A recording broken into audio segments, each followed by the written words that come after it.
Maître Roquier, bonsoir. Bonsoir. Alors, vous défendez Peggy Lou Yindola à l'heure actuelle, Oui. contre le Paris Saint-Germain. Pourquoi vous avez décidé dans cette affaire d'aller devant la commission juridique? Parce que c'est prévu par la charte de la Ligue et que nous avons essayé à plusieurs reprises, d'abord Peggy Yindola, ensuite par mon intermédiaire, d'obtenir une réponse à une question simple: pourquoi cette relégation? Nous sommes là au début août 2011 et alors qu'il rentre de la Coupe des Émirates, qui a fait son stage, qui a participé à des matchs, l'entraîneur, M.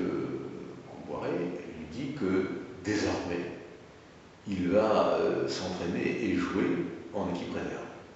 Bon. Donc il a demandé pourquoi. Il n'a jamais pu obtenir une explication. Alors il a un contrat, il est en équipe première, et on ne peut pas reléguer purement et simplement quelqu'un comme ça en équipe réserve, en CFA. Et c'est la raison pour laquelle nous n'arrivons pas à obtenir de réponse précise à certaines questions, et singulièrement celle-là. Eh bien, nous avons saisi, conformément aux dispositions de la charte, la commission juridique. Et vous savez ce qu'elle a fait? Elle a donné raison. Oui, non, mais elle est allée sur place. Elle a ordonné la version aussi. Et là, voilà, absolument. Alors, quelle a été votre réaction au moment où justement Peggy Lou Yindola a essayé de retourner au club et après elle s'est vue un peu devant, enfin, porte close en fait. Il a eu porte close en face.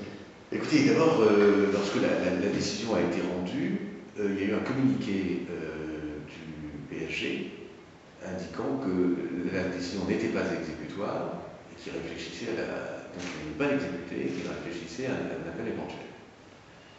Et puis le lendemain, ils ont retiré de leur site ce communiqué et Peggy est allé, il s'est présenté au camp des loges. Et là, il n'a pas été bien traité, c'est-à-dire qu'il a été là, dans l'enceinte d'entraînement de l'équipe première. On l'a fait avec quelques jeunes faire des passes et des contrôles, c'est qu'il n'est pas du tout. C'est le premier élément constitutif de la harcèlement moral. Oui, bien sûr, mais peut-être pas le premier, mais c'est un des éléments. Et puis, le lendemain, lui était notifié sa mise à pied. Alors, le PSG, parce que je l'ai lu et que je l'ai entendu le dire, affirme que c'est totalement étranger, cette mise à pied. Moi, je veux bien. Enfin, je veux dire qu'il ne voulait pas, ils l'ont publié, ils ne voulaient pas exécuter cette décision, et ils l'ont mis à pied. Et puis, ils vont mise à pied avant l'entretien, la convocation à l'entretien préalable en vue d'un éventuel licenciement. Très bien, entretien préalable, le licenciement n'aura pas lieu. Et la mise à pied sera levée le jour même de l'audience de la Commission nationale d'appel. En d'autres termes, pendant toute cette phase où ils auraient dû exécuter la décision, ils ne l'ont pas exécutée en ayant procédé à la mise à pied de Peggy Yindola. Et puis ensuite arrive l'audience devant la Commission nationale d'appel. Et la Commission nationale d'appel va rendre sa décision, au terme de laquelle l'appel du PSG est rejeté. Et le PSG a toujours refusé d'exécuter cette décision en arguant du fait qu'ils avaient amélioré les conditions de l'autre enceinte, qui n'était pas une enceinte, elle était ouverte pour 4 ans, je crois. Moi, je ne suis pas allé, enfin, j'ai lu ce qu'a constaté la commission juridique. Si on traîne une équipe de rugby, si on traîne des établissements scolaires. Quel est vraiment le responsable de cet acharnement qu'il y a contre votre client? Ce serait plutôt l'entraîneur précédent, le club, les nouveaux propriétaires, le nouveau staff? Je pense que c'est une action concertée. Parce que si ça venait que d'un seul, eh bien les autres avaient sorte que les choses soient réglées. C'est extrêmement simple. C'est une affaire qui aurait dû être réglée entre le 2 et le, soyons là, le 10 août. Bon. Or, chacun y a apporté sa pierre. Et on n'a pas cessé, si vous voulez, d'humilier Peggy après l'avoir relégué et de lui blesser. Et parmi les agissements répétés, il y a le fait que, alors que le tailleur avait pris ses mesures pour lui remettre son costume du membre du Paris Saint-Germain quand il l'avait reçu, il a été écarté de la photographie des joueurs du club. Dès le mois d'août, on ne l'inscrit pas en UFA. Enfin, beaucoup de choses. Est-ce que les propos qui ont été tenus par Philippe Boudrieux, qui dit on avait la volonté de payer toute la fin de son contrat, et puis en gros de le mettre à l'écart et de payer toute la fin de son contrat. Comment vous réagissez face à ça? C'était tenu. C'est pas une façon de faire, c'est pas une question de paiement de salaire. D'abord, c'est un être humain. C'est ensuite un joueur de qualité. Lui ne demande pas à jouer dans les matchs. Ça relève du pouvoir discrétionnaire de l'entraîneur ou du directeur sportif. Il ne demande pas ça. Il demande simplement à ne pas être relégué, humilié et ainsi harcelé moralement. C'est tout un ensemble. D'accord. Qui a porté atteinte à sa dignité. Alors, quand vous parlez d'atteinte à la dignité, est-ce que vous pensez, à l'heure actuelle, qu'il est cohérent pour Louis Ndoula d'aller chercher un autre club? Il faudrait... Cohérent, il faut encore le pouvoir, c'est-à-dire que son image en a pris un sérieux coup.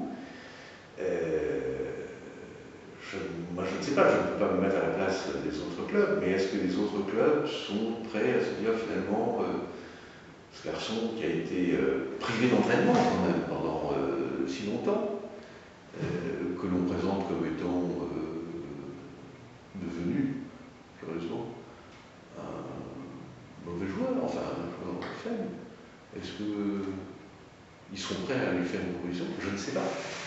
Lui, ce qu'il souhaiterait, c'est terminer avec le PSG et puis recommencer à jouer dans des conditions satisfaisantes et conformes à son talent. Alors, ce que vous critiquez, en fait, globalement, pour résumer, c'est les conditions de travail et les conditions d'exécution du contrat de travail, au final. Et on remarque que cette action que vous allez mener pour harcèlement moral se rattache en fait à ces conditions d'exécution du contrat de travail. Est-ce que vous pensez que ça ne peut pas faire changer le droit du travail, de sorte qu'en fait, dès qu'on ne respecte pas les conditions d'exécution du contrat de travail, il y aurait harcèlement moral qui en découlerait? Il peut y avoir oui, mais enfin, vous avez une disposition du droit du travail, et puis il appartiendra à la juridiction que nous avons saisie de se prononcer, d'évaluer tout ça. Et puis parallèlement à ça, vous avez des dispositions répressives, c'est-à-dire le code pénal prévoit une sanction pénale justement pour un comportement consistant en un harcèlement moral, sur laquelle nous avons... si vous voulez, encore une fois, c'est une chose qui aurait dû se régler depuis très longtemps, mais nous, à chaque fois qu'on avance un pas, on obtient le vide en face de nous. Et c'est d'ailleurs la question du on aurait pu rester dans la science du football si les décisions qui ont été rendues par les instances du football, par les instances de la Ligue, avaient été respectées par le PSG.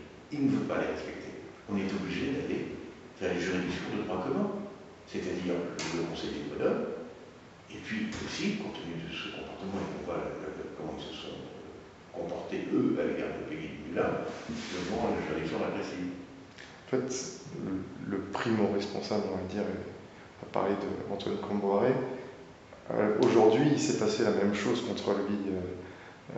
Est-ce que lui a été plus, on va dire, moins regardant sur les conditions d'exécution via de l'argent? Il y avait plus de sincérité justement de la part de votre client ou... Alors écoutez, moi j'ai pas suivi ça, mais j'ai pas le sentiment qu'il ait fait l'objet d'un harcèlement ou qu'il a été... il a continué à entraîner l'équipe. Alors, dans les médias, on m'a dit il est sur la sellette, etc. Enfin, j'ai pas eu le sentiment qu'on lui avait retiré son pouvoir, qu'on lui avait dit tu seras désormais l'entraîneur de l'équipe réserve. Je ne crois pas avoir vu ça. Et puis un jour, bon, ils se sont séparés et ils se sont mis d'accord sur une indemnité. Voilà. Vous souhaitez à l'heure actuelle que Antoine Comboré soit entendu dans cette... Ah oui, c'est clair. Il est cité. D'accord. Oui, absolument. D'accord, bah écoutez, je vous remercie. Je vous en prie. Et puis bon courage. Merci beaucoup et à bientôt, ravi de vous avoir rencontré.